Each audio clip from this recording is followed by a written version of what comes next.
Bem-vindo todos, estamos reunidos para mais uma entrevista do nosso projeto do IDP sobre as memórias da experiência da Constituinte e da Constituição de 88.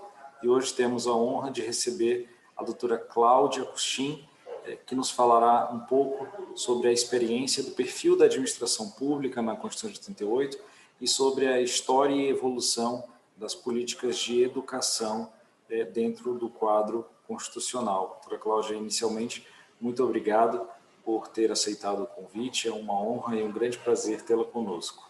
Eu é que agradeço a oportunidade de falar um pouco sobre um período tão importante da história do Brasil e tudo que se construiu depois de 88 na Constituição, a partir da conversa com a população e com vários segmentos da população. É um prazer estar aqui. Para iniciar essa nossa pergunta, eu queria abordar um pouco com a senhora a experiência da estruturação da administração pública, sobretudo no modelo federal, na Constituição de 88.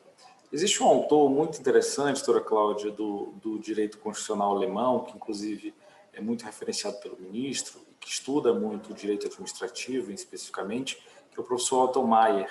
E ele tem uma expressão muito curiosa, se referindo à experiência alemã. Ele diz que na Alemanha o direito constitucional se constitucionalizou e o direito administrativo ficou parado, né? Dentro dessa perspectiva, a experiência que a gente teve da Constituição de 88 foi, de alguma maneira, uma experiência de continuidade, talvez, em relação àqueles pilares da administração pública que a gente tinha. Aquele desenho geral dado pelo Decreto-Lei 200 de 1967, ele permaneceu no todo praticamente inalterado, mesmo com o advento da Constituição de 88. E o processo um pouco mais profundo de revitalização das bases da administração pública só veio acontecer na década de 90, já no governo Fernando Henrique, do qual a senhora foi ministra de Reforma do Aparelho do Estado, sobretudo com o Plano Diretor de Reforma do Aparelho do Estado, idealizado pelo ministro Bresser Pereira. Qual que é o significado desse plano diretor e desse movimento de reforma do aparelho do Estado num espírito de compatibilizar a Constituição de 88, talvez de atualizar a estrutura de administração pública a esse novo paradigma da ordem constitucional? É muito importante entender o espírito de época, ou como os alemães, para citar aqui o Otto Maier, os alemães chamam de Zeitgeist, o espírito da época. Nós vivemos o governo militar até 85, né, de 64 a 85, e quando começou o processo da Assembleia Nacional Constituinte, havia um espírito muito importante de assegurar direitos aos cidadãos, olhar para os direitos sociais e para as políticas sociais, mas no quesito de administração pública, a Constituição estava muito focada em evitar dois fenômenos que precederam a Constituição. Por um lado, o clientelismo e uma lógica de fazer política fisiológica, e a gente criou uma certa fantasia que a norma aprisiona a cultura, quando isso não consegue, isso não acontece na prática. E, por um outro lado, acabar com aquela visão autoritária que predominava na máquina pública no período anterior, que não foi só do período militar. É importante lembrar que nós vivemos também um Estado novo e ele não se desconstruiu de todo. Então, só para dizer que a Constituição olhou para o passado na questão da administração pública e decidiu que nunca mais queríamos. E tornou muito mais rígidas as normas. Eu vou dar dois exemplos muito práticos. Qualquer organização gosta de construir para motivar seus talentos, o pessoal que trabalha, de investir no que é chamado, ou pelo menos eu que sou mais velha, tenho já 65 anos, chamava de a prata da casa. Estimular aqueles que entram, e nós decidimos acabar com o provimento derivado, acabar com a possibilidade de concursos internos, que poderiam motivar muito o servidor público para crescer na carreira. E uma série de outras normas, nós tornamos o processo de contratação e licitações muito mais rígido, não só na Constituição, mas nas normas infraconstitucionais, como o 8666, que é o que normatiza o processo de contratação de serviços e aquisições do governo federal. De novo, dentro de uma visão de que a norma aprisiona a cultura. Eu lembro que naquela época eu dizia que nós vamos acabar profissionalizando a corrupção e impedindo a gestão, né? Ainda mais num tempo em que, diferentemente do passado, o setor de serviços cresceu tanto e ter serviços de boa qualidade passou a ser tão importante.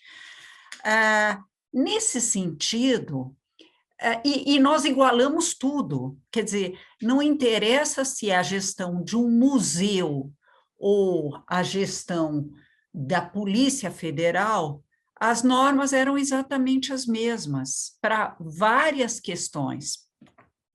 O que fez o plano diretor, para retomar, na época do plano diretor, eu era secretária executiva do Bresser Pereira, depois eu sucedi o Bresser. O plano diretor olhou para a questão de separar as diferentes funções de Estado. Há funções em que é muito importante que o Estado tenha uma certa rigidez. Por exemplo, em atividades típicas de Estado. Ninguém gostaria de ter uma polícia federal, por exemplo, em que haja, no sabor do momento, se possam ter, em nome de uma certa agilidade, se possam ter regras extremamente flexíveis de gestão de recursos humanos, com todo o risco que está associado a isso. Por outro lado, ninguém imagina num museu lá em Minas Gerais, um museu federal em Minas Gerais, ter carreira de restaurador de anjos, né? Para pegar um exemplo que me trouxeram à época. Então, a gente tem que olhar para a natureza da função do Estado, o que está sendo feito e quais são o conjunto de regras e de carreiras que deveriam se aplicar a cada um desses segmentos. Se eu estou bem lembrada, nesse plano diretor a gente falava de atividade de formulação ou de apoio à formulação de políticas públicas e implementação num nível mais macro, ou coordenação de políticas públicas em âmbito nacional, que era o que deveria estar nos ministérios, de acordo com o plano diretor, atividades exclusivas de Estado, como a Receita Federal, como a Procuradoria, que depois acabou se transformando na Advocacia Geral da União, unificando as várias procuradorias autárquicas, inclusive, e atividades que o Estado faz, mas que instituições do terceiro setor ou mesmo instituições privadas fazem, como museus, orquestras, institutos de pesquisa, e que deveriam ter uma flexibilidade muito maior. O Bresser achava que mesmo as universidades deveriam ter uma flexibilidade de gestão muito maior, nesse sentido, antecipando-se ao futuro ou a outras iniciativas de agora. E empresas públicas que vendiam diretamente para o mercado. que essas deveriam ser desestatizadas e criarem-se em contrapartida agências reguladoras. Então, essa é a lógica geral do plano diretor da reforma do Estado. Mas, junto com o plano diretor, foi feita uma reforma constitucional. E essa reforma constitucional, ela tinha um olhar de dotar a máquina pública de muito mais flexibilidade. Então, nesse sentido, as organizações sociais foram inseridas na Constituição, e, embora no Rio de Janeiro a experiência não tenha sido tão boa, elas foram decisivas tanto para a saúde quanto para a cultura no estado de São Paulo, por exemplo, em Goiás também tiveram um papel importante. A ideia de que no artigo 37, de que não basta ter o princípio da publicidade, da igualdade, da isonomia, num certo sentido também, para gerir a máquina pública, que a eficiência era um princípio importante também.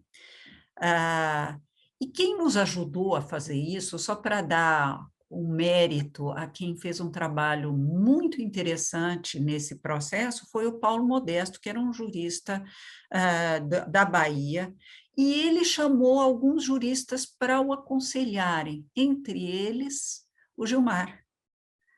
Ele foi um dos que nos ajudou a pensar nesse processo. Não foi o único.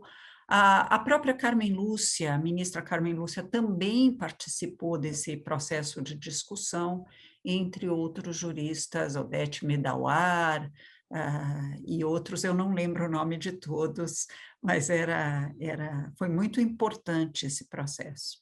De fato, o plano diretor de reforma do Política do Estado tinha essa ideia, como você colocou, de separar, né? Salvo engano, acho que era núcleo estratégico, atividades exclusivas, não exclusivas e produção, né? Assim, produção para o mercado. E eu queria fazer uma pergunta que sempre tive muita curiosidade, especificamente fazer, porque no IDP dou aula de agências reguladoras também, e sou servidor hoje de agência reguladora. As agências reguladoras foram pensadas no plano diretor de reforma do Política do Estado, salvo engano, com a nomenclatura de agências autônomas. E, salvo engano, lá no começo, a ideia do ministro Bresser era que elas fizessem uma espécie de contrato de gestão com os ministérios. Então, as autarquias seriam transformadas na espécie de agências autônomas que celebrariam o contrato de gestão com os ministérios.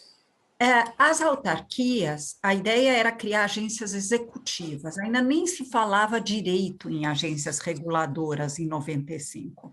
Então, eram agências executivas, que essas seriam com profissionais de carreira, elas não seriam autônomas no sentido de serem externas ao serviço público, elas seriam externas ao governo presente, de forma que elas pudessem ter uma autonomia bem maior do que se tem hoje nas agências executivas. Os contratos de gestão seriam tanto com agências executivas, que seriam entes estatais, quanto com as organizações sociais, que essas não seriam entes estatais, seriam entidades da sociedade civil sem fins lucrativos, que assinariam também um contrato de gestão, mas elas teriam uma flexibilidade muito maior para a gestão de recursos humanos, mas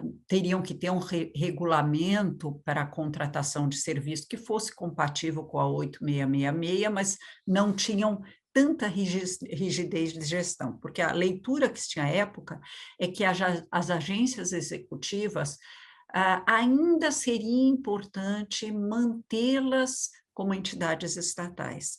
As agências reguladoras ganharam um pouco de força quando se começou a discutir o programa de desestatização. Eu me lembro bem que quando se discutiu a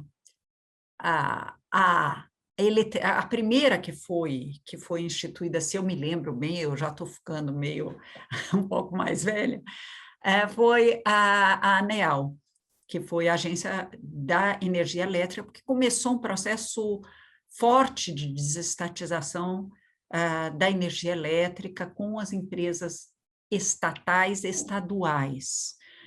E era muito importante garantir uma boa regulação, porque são setores monopolistas ou oligopólios, dependendo do Estado. Depois, na própria saúde, a Anvisa foi criada mais ou menos nessa época, se eu não estou enganada, e a Agência Nacional de Saúde, antes mesmo da Anvisa, que eram agências reguladoras muito importantes. E era importante dotar essas agências de profissionais de carreira de muito bom nível.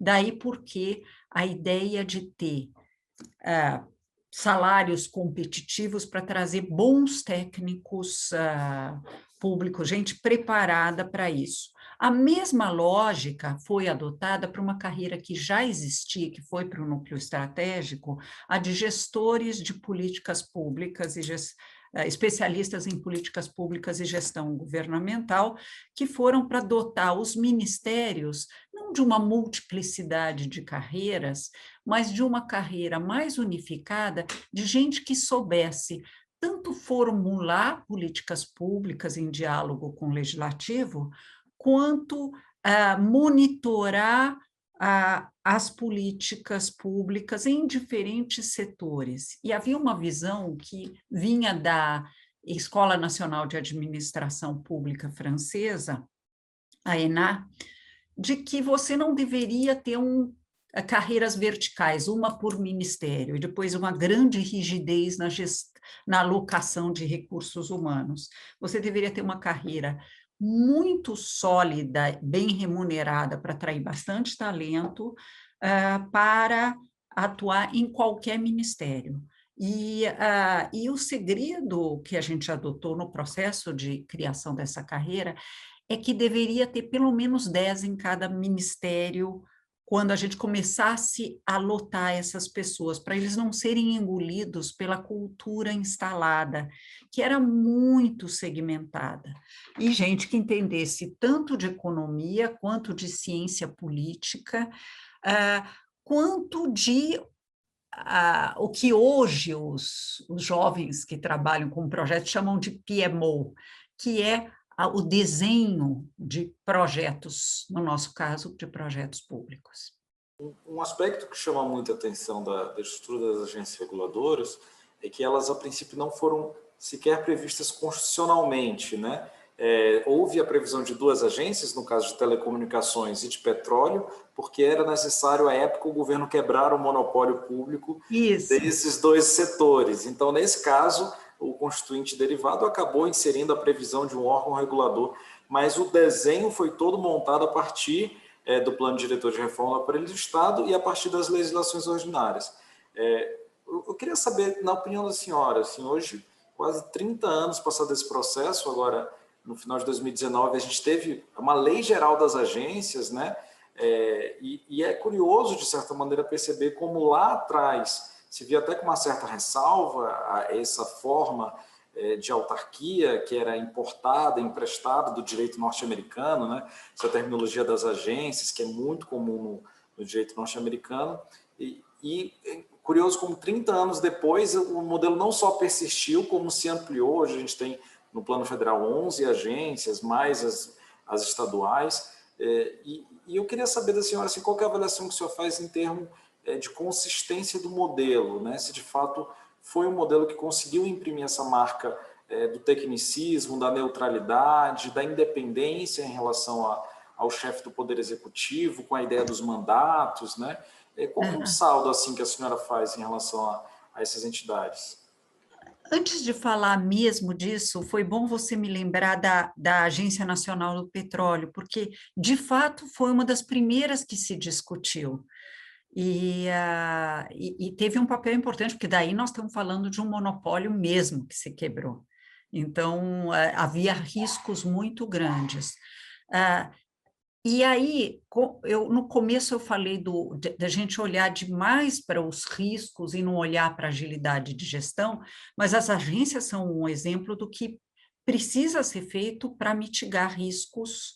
Você nunca mitiga de tudo, de todo, né? Quer dizer, possibilidade de captura política de uma agência reguladora existe? Existe.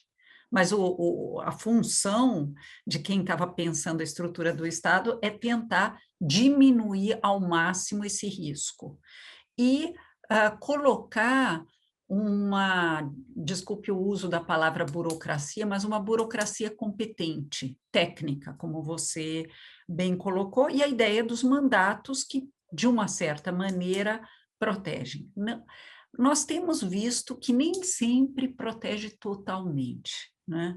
Mas é importante que elas cumpram o seu papel. E a ideia de que não estavam na Constituição faz sentido, é curioso, porque nós estávamos, de fato, com esse olhar que eu falei logo no começo da nossa conversa, para trás sobre o que nós não queríamos mais. Mas nós tivemos, só a partir de meados dos anos 90, um olhar para frente dizendo, e afinal, o que a gente quer em termos de máquina pública? A gente olhou para frente em relação aos direitos sociais, eu não tenho a menor dúvida em relação a isso, em relação à cidadania também, a participação cidadã, tanto que a Constituição de 1988 foi chamada de a Constituição Cidadã. Mas na questão do aparelho do Estado, a gente olhou para trás e não para que tipo de Estado a gente quer para melhor servir o interesse público. Então, de fato, não estavam as agências reguladoras. Mas eu queria aproveitar a tua pergunta para comentar uma outra questão. Muitas vezes a gente tem medo de modelos importados, né? Coisas que foram experimentadas por outros países. Só que a humanidade é uma só. Os desafios do Estado são muito parecidos em diferentes países, é necessário contextualizar, mas não precisa jogar fora a experiência acumulada por outros países que se tornaram democráticos antes de nós. Então, eu acho que ter olhado para agências reguladoras que funcionam foi fundamental fora do Brasil, olhar para a experiência internacional. E isso vale não só para modelos de estruturas estatais que funcionam, até em políticas públicas. Existem políticas públicas testadas no mundo, algumas deram certo, outras deram errado, por que não aprender com os acertos e erros de outros países e depois adaptar para a nossa realidade, para a nossa cultura, sem fazer jabuticabas demais. E tem um texto do professor César Antônio Madeira de Mello, que até às vezes acaba passando um pouco esquecido, mas um texto dele de 1994, em que ele trazia a seguinte citação. Veja só, a rigor, autarquias com funções reguladoras não constituem novidade alguma. O termo com que ora foram batizados é que é novo. Apareceu ao ensejo da tal reforma administrativa, provavelmente para dar ao ar de novidade ao que é muito antigo, atribuindo-lhe o suposto prestígio de ostentar uma terminologia norte-americana. E aí o professor César Antônio Madeira de Mello defendia: a garantia dos dirigentes dessas agências só opera dentro do período governamental em que foram nomeados. Encerrado tal período, independentemente do tempo restante para a conclusão deles, o novo governo poderá sempre expelir livremente os que vinham exercendo as funções. Então, assim, esse é um texto muito interessante, porque ele demonstra um pouco como alguns administrativistas mais tradicionais não acreditavam que essa independência fosse ser cumprida, a independência dos mandados dos dirigentes. Eles assim, não, isso aqui é o velho poder hierárquico do chefe do Poder Executivo. Se terminou o mandato e vir um novo presidente, vai sim poder expelir os diretores das agências reguladoras. Então, é muito interessante como, às vezes, 30 anos depois, e essa a gente é uma cultura tão consolidada de respeito aos mandatos dos dirigentes, como isso se construiu, né? É verdade, é verdade. Doutora Cláudia, continuando, vamos falar agora um pouquinho de uma outra área que a senhora domina com muito conhecimento histórico, que é a construção do direito à educação dentro da experiência da Constituição de 88. Né? Lá na versão original da Constituição de 88, já tinha sido colocada essa ideia de que 25% das receitas dos impostos seriam vinculados à educação. Né? Mas só lá em 96 é que a gente teve a criação do Fundo de Manutenção do Desenvolvimento do Ensino Fundamental e Valorização do Magistério, à época, né, o Fundef, e a partir daí em que foi desenhado mais ou menos a estrutura de partilha dessas receitas. Como é que foi lá em 96, aí, portanto, também já na década de 90, a estrutura de criação do Fundef? Boa noite, professora. Olá. Caríssima. Eu pedi para o Vitor que abrisse essa nossa conversa e disse que a sua contribuição poderia ser muito importante para explicar tanto a reforma administrativa, que viveu toda aquela realidade, como também depois a área em que se tem dedicado e especializar, que é a questão da educação. Vou recomeçar um pouquinho, ministro, e aí também, se o senhor quiser, também já aproveitar para conversar com a doutora Cláudia também sobre esse assunto. Mas eu estava comentando que na Constituinte, né, no texto original da Constituição de 88, já havia essa ideia de se reservar 25% das receitas dos impostos e das transferências dos estados, Distrito Federal e municípios, vinculando-as à educação. Mas só em 96 é que surge o Fundef. Né? Só em 96 é que se estrutura de forma mais detalhada a sistemática de repartição de receitas. Qual foi o espírito, o mote dessa reforma em 96 e no que ela foi importante para redesenhar o modelo constitucional, doutora Cláudia?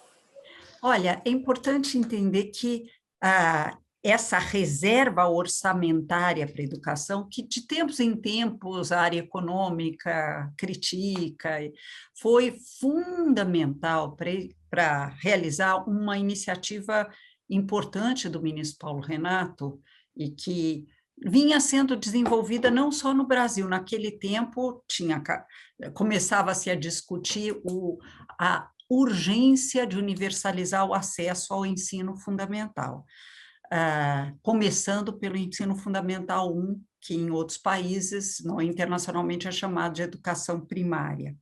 O Brasil, só muito tardiamente, inclusive frente a outros países da América Latina, universalizou o acesso ao ensino fundamental como um todo. Foi só na primeira década do século XXI que nós universalizamos o acesso ao Fundamental 2, e foi só na última década do século XX que, com essa iniciativa de todos na escola, que se conseguiu fazer isso. E o Fundef teve um papel nessa questão. A ideia de ter 25% de estados e municípios e o Distrito Federal para a educação foi muito importante, porque a educação não é tão tangível e ela não lida com mortes, então ela não lida com uma emergência como a saúde, por exemplo. Então, há um certo desincentivo para se investir nos aspectos mais intangíveis da educação, que é a aprendizagem. A Constituição de 88, corretamente, colocou a questão da qualidade. Não se falava mais só em acesso à educação, mas se falava em qualidade, sem explicar muito bem como é que isso ia ser construído, mas estabelecendo essa reserva de 25% e 18% para a União. Das receitas correntes líquidas. Como é que isso funcionou? O Fundef tinha um princípio muito importante quando ele foi criado, que é o dinheiro segue o aluno. Ou seja, você recebe na repartição um tanto de dinheiro de acordo com os alunos que você conseguir matricular. Isso foi o que viabilizou o todos na escola. Porque num país tão grande, diverso, com municípios pequenos, né, que tem uma boa parte dos municípios brasileiros não tem mais de 5 escolas. As chances de, se não tivesse essa reserva e esse fundo que garantia que o dinheiro segue o aluno, a gente não teria conseguido fazer. No começo, teve bases de dados complicadas, houve um esforço muito grande em depurar essas bases de dados, ou esses alunos, havia alunos fictícios? Provavelmente sim, mas com o monitoramento, com o aperfeiçoamento que foi feito, foi possível colocar, então o Fundef foi muito importante. Depois ele migrou para o Fundeb, com a incorporação da educação infantil, que já estava prevista na Constituição, não para o Fundef ou para qualquer coisa desse tipo, mas estava prevista na Constituição de 88, que a educação infantil não seria mais uma responsabilidade da assistência social, e sim da educação. E, com isso, criaram-se alguns mecanismos para adotar a educação infantil também de qualidade. Eu até acho que tem uma ou outra coisa que, hoje, sabendo o que a gente sabe, a gente poderia não ter feito. Será que creche de 0 a 1 deveria estar na educação ou não? Mas o concreto é que passou para a educação, e ao passar para a educação, as leis, né, o infraconstitucional, colocou com a exigência de que sejam professores de verdade e não cuidadores, mesmo nas creches, o que encareceu enormemente o modelo de atenção nas creches. E foi isso que fez demorar tanto tempo e até hoje é uma questão para dar acesso a todos os que querem vagas em creche. Mais recentemente, se colocou, acho que não me lembro se foi quando o Ricardo Paes de Barros atuou, acho que no governo Dilma, se não me engano, que se colocou uma prioridade no acesso a vagas por meio do Brasil Carinhoso para as crianças que estão no cadastro único do Ministério do Desenvolvimento Social, para ter um pouco de ação afirmativa nesse segmento, que é o único em que você pode diminuir as diferenças de origem socioeconômica no desempenho escolar futuro, né? Mas é isso, e depois migrou para a Fundeb, e recentemente nós tivemos mais uma transformação constitucional no final do ano passado, tornando o Fundeb, que também remunera para a educação infantil e para o ensino médio, muito mais redistributivo, né? Porque não é importante olhar só para os recursos, mas é fundamental que se consiga garantir equidade em educação também, né?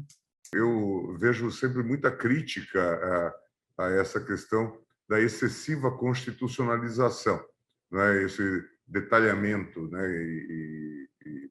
Por outro lado, da sua resposta à pergunta feita pelo Vitor, eu entendo que, considerando exatamente as assimetrias, não só das nossas unidades federadas propriamente, das 27 unidades, mas também dos 5.800 municípios, né? E é onde se dá, inclusive, todo esse fenômeno da educação inicial, da educação básica. Eu acho que me parece que esse é um instrumentário, ainda que nós estejamos, talvez, condenados a, de tempo em tempo, fazer alguma reforma, não é, na própria proposta. Esse é um ponto que eu gostaria só de observar, porque, olhando da perspectiva da teoria constitucional, há sempre uma crítica de que nós detalhamos demais o texto constitucional, ele se torna casuístico, não raras vezes isso enseja também demandas, né, como temos tido, de questionamentos, inclusive, porque a Constituição se torna quase que uma lei, ou verdadeiramente uma lei ordinária, né, detalhando determinadas circunstâncias. E a outra questão também que eu gostaria só de ver colocada é a questão da vinculação, porque nós sabemos que há um discurso, às vezes mais forte, às vezes mais fraco, mas há sempre um questionamento, menos da perspectiva agora dos juristas, mas mais dos economistas, né, dizendo que em determinados locais, estados, etc., em que se logrou um bom resultado, seja na saúde, seja na educação, a vinculação leva a desperdício ou mesmo a gastos com corporações, em suma. Então, há considerações desse tipo. Gostaria só que colocasse um pouco a sua visão, a sua perspectiva em torno desta questão. Eu compartilho essa preocupação e já desde 95 eu já tinha, da gente detalhar demais a Constituição. Eu lembro de um artigo, né, que fixava a taxa de juros máxima, ou coisas assim, Sim. que depois perdem completamente o sentido. Então, de fato, eu acho que esse é uma preocupação que a gente tem que ter. Há países muito desenvolvidos e que têm uma Constituição muito mais enxuta. Mas, tendo posto isso, e vendo alguns riscos que a gente vive, inclusive, agora, né?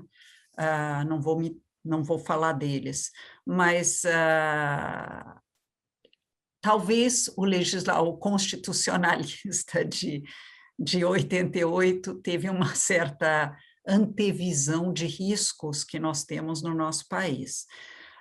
Com relação especificamente à vinculação, vários países têm dinheiro reservado para a educação, exatamente pela natureza da educação, ela não dá ganhos políticos de curto prazo. Então, um prefeito que quer se destacar eleitoralmente, até por uma questão legítima, ele quer mostrar o trabalho que fez, não adianta só inaugurar prédio de escola, porque o que interessa em escola é o que acontece dentro de cada escola. A aprendizagem dos alunos. E a aprendizagem dos alunos é muito difícil de tornar tangível. O IDEB foi um avanço na boa direção, de você ter um índice que você enxerga cada escola, a rede de escolas. É o momento que os políticos querem aparecer, aparecer positivamente, legitimamente positivamente. Mas a educação de qualidade se constrói ao longo dos anos, não se constrói num momento só, mas é uma questão. E aí a vinculação protege um pouco esses recursos. E ao contrário do que se imagina, não é que o Brasil gasta demais em educação básica. Nós gastamos, educação básica entendida como da educação infantil até o final do ensino médio. Nós gastamos menos da metade do que no gasto por aluno do que a média da OCDE. E um dos motivos está pelo fato de que nós pagamos também menos que a metade do que paga a OCDE para os professores. Então, quando a gente olha para o corporativismo de professores, nós temos que qualificar um pouco isso.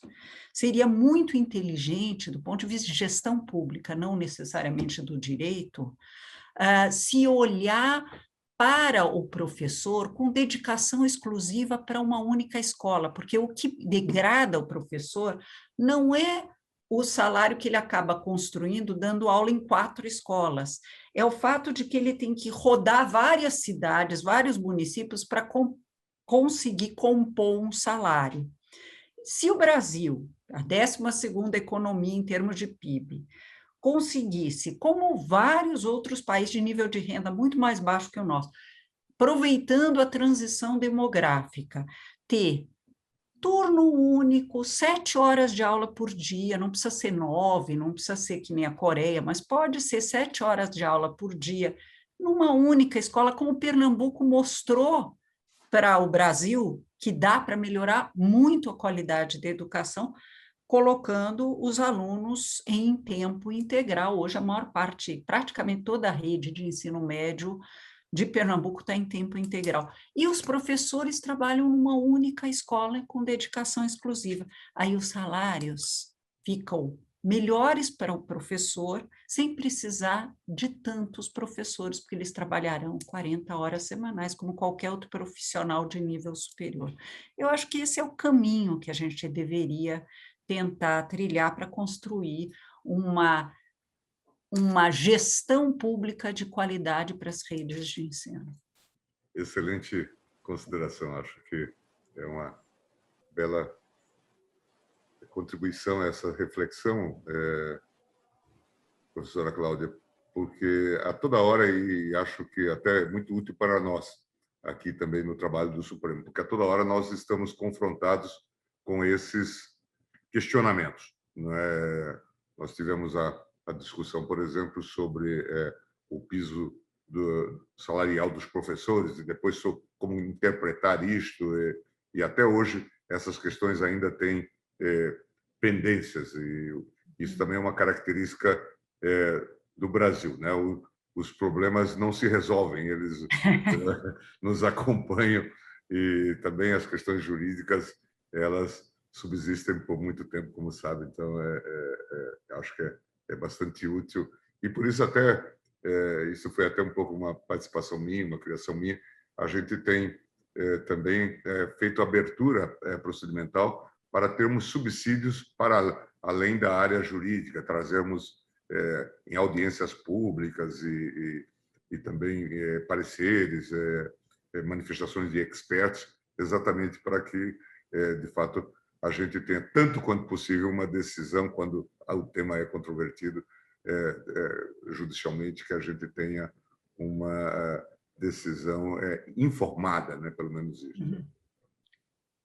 Ministro, só para compartilhar, na primeira parte até da nossa conversa, a doutora Cláudia trouxe uma frase que eu achei sensacional, falando um pouco sobre a administração pública na Constituição de 88 e, de certo modo, a experiência de continuidade, né, em relação aos pilares que a gente tinha desde a época da ditadura militar, o Decreto-Lei 200, né? Sim. Ela trouxe uma consideração que eu achei muito interessante, que talvez a ênfase nesse modelo de gestão burocrática, né, tentando, inclusive, rejeitar o patrimonialismo, né, a ideia de administração pública patrimonial, fez com que algumas regras se tornassem opacas às múltiplas formas de realidade. Né? Um pouco da minha interpretação da fala da doutora Cláudia. Ela trouxe a seguinte frase que eu achei muito interessante. Ela disse que esse tipo de regra, principalmente com licitações e forma de contratação, acabou por profissionalizar a corrupção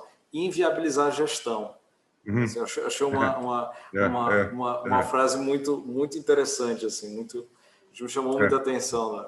É muito interessante mesmo, porque a Lei 8666 tornou um sistema altamente complexo, mas nem por isso elidiu a corrupção.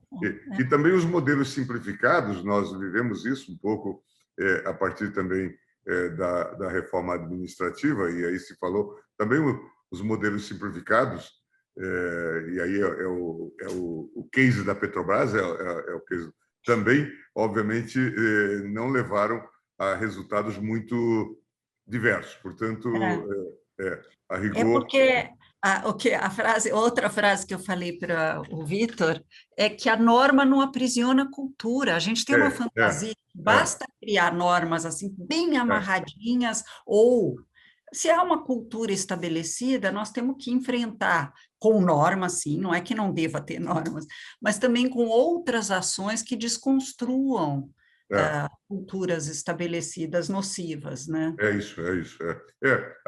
A gente teve, eu acho que uma experiência, tanto quanto os olhos alcançam, também não tenho condições de dar uma garantia maior, mas acho que algumas mudanças institucionais nesse campo, por exemplo, a questão eu até questionei um pouco isso, mas reconheço que a eliminação do financiamento por empresas, de alguma forma, isso foi uma resposta, e depois uma certa publicização do financiamento eleitoral, acho que trouxe alguma contribuição e talvez maior controle. Não é? Então, na verdade, não foi a repressão e nem foi o controle do TSE, entre outros, mas foi, de fato, uma mudança institucional que talvez tenha diminuído os casos mais vistosos, vamos dizer assim, de corrupção política. É claro que ninguém está cogitando aqui de eliminação, né? Mas eu acho que também neste campo da administração, e talvez nós devêssemos pensar em novos modelos, novos formatos institucionais Sem dúvida. que... Se eu puder fazer um outro comentário ligado à educação, sobre novos modelos de gestão, é curioso, me chamou muita atenção que as universidades fazem um tipo de aula prática no concurso público, né? Eu falei, mas por que nunca ninguém pensou em aula prática para quem vai dar aula para criança e adolescente, onde a qualidade da aula é ainda mais importante, porque o adulto se motiva de uma outra maneira, mas para a criança a pedagogia é fundamental. Sim. E aí eu fui ver se tinha alguma restrição jurídica e não tinha. Não tinha nenhuma, se a universidade pública pode fazer. E nós introduzimos no Rio de Janeiro uma prova pública que era de prova escrita, de títulos, e uma aula prática para uma banca, porque você não vai expor por crianças pequenas a uma pessoa externa, mas para uma banca que olhava e deu muito certo. Muito.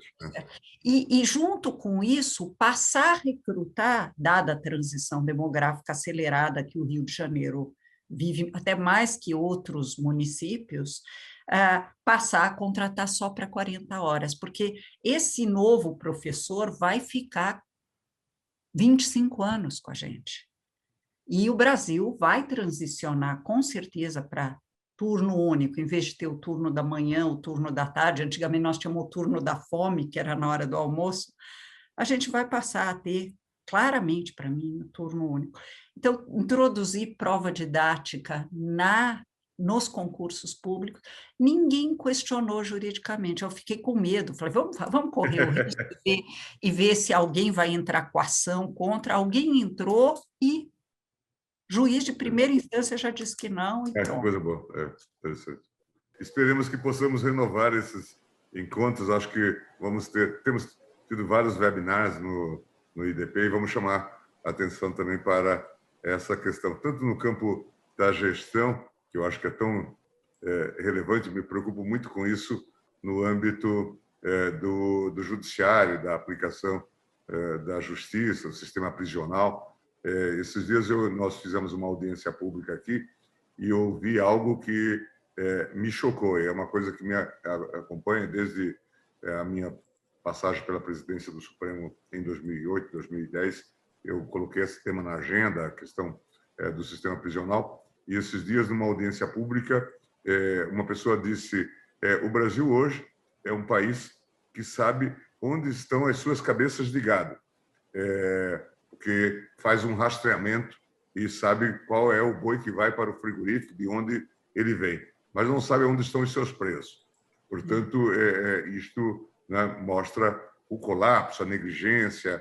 Então, nós temos vários problemas em várias áreas, né? Certamente, se a gente transpuser isso também para a educação, também vamos ver aí uma série de problemas. Eu acho que também a preocupação com medidores, eu acho muito importante, né? Ter elementos de aferição, daí a importância do IDEB, de mecanismos desse tipo, né? Porque, além de uma competitividade saudável, também traz mecanismos de aferição, e isto é básico na gestão, né?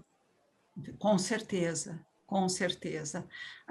Toda política pública deve ser avaliada e deve ser também monitorada, e isso na educação havia um certo preconceito, como se o tal negacionismo científico que existe em parcela da população na saúde, às vezes até a parcela que critica o negacionismo científico na saúde faz negacionismo científico na educação. Sim. Educação também tem muita pesquisa, a gente sabe o que funciona e não funciona, e trabalhar com dados, com evidências científicas é fundamental para uma boa política educacional.